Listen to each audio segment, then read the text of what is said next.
અંકલેશ્વરમાં નારી શક્તિને પ્રોત્સાહિત કરવા સમાજની ક્રિકેટ ટુર્નામેન્ટ પ્રત્યેક ટીમમાં એક દીકરી રમી હતી. અંકલેશ્વરમાં વસતા રાજસ્થાન સમાજના Shri Raviraj cricket sports club દ્વારા આરપીએલ સિઝન 8 યોજાઈ હતી, જેમાં 8 જેટલી ટીમોએ ભાગ લીધો હતો.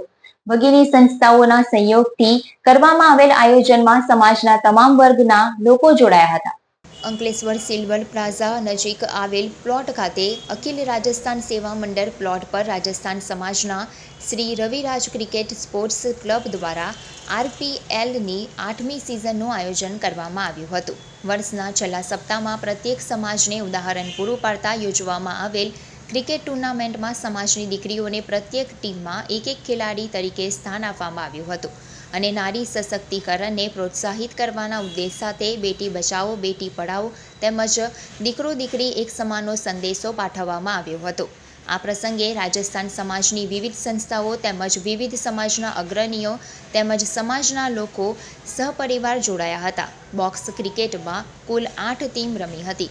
5-5 ઓવરની આ મેચમાં દીકરીઓનો 1 રન એટલે 4 રન બરાબર રન ગણવામાં આવ્યા હતા. આ પ્રસંગે અંકલેશ્વર નગરપાલિકા પ્રમુખ લલિતાબેન રાજપુરોહિત, વિજયભાઈ અગ્રવાલ, ડોક્ટર સોની મુખ્ય મહેમાન તરીકે ઉપસ્થિત રહ્યા હતા. તેમનું તેમજ સમાજના મોભી અને મહેમાનોનું વિશેષ પાઘડી પહેરાવી સન્માન કર્યું હતું. बड़ा हर्ष का विषय है कि रविराज स्पोर्ट्स क्लब द्वारा जो हर वर्ष की भांति tournament cricket box cricket tournament का आयोजन करते हैं. ये 8वां सेशन है.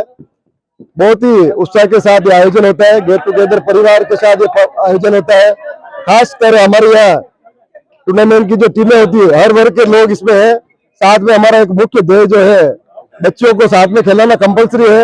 उसमें कारण ये है कि हमारे देश का जो अभी देश का जो मुहिम चल रही है हमारे प्रधानमंत्री जी के द्वारा बेटी बचाओ बेटी पढ़ाओ बेटी खिलाओ, उसके अंतर्गत एक एक बच्ची को कंपलसरी हमने रखा है. और बच्ची अगर कोई जो रन मारती है तो उसमें भी हमने उसको बोनस पॉइंट के तौर पर उनका रन गिने जाते हैं. उसके साथ ही हमारा आयोजन गेट टुगेदर प्रोग्राम है. विशेष आयोजन आज जो होने वाला है इसमें हमारे राजकीय पदाधिकारी और अनेक संस्थाओं के पदाधिकारी भी यहाँ पर आ रहे हैं. नोटिफाइड प्रमुख और नगर पालिका प्रमुख ईश्वर भाई पटेल और भी संस्थाओं के आगेवान यहाँ आने वाले हैं. और जो आयोजन हो रहा है इसमें उत्साह और यूनिटी देखने को मिल रही है. इतना सुंदर आयोजन दर वर्ष की भांति इस बार एक विशेष आयोजन है. इसका लाइव टेलीकास्ट भी हमारे यहाँ पूरे गुजरात और भारत में हो रहा है. काफी लोगों की रुचि के साथ हमको प्रोत्साहन मिल रहा है. आज हमारे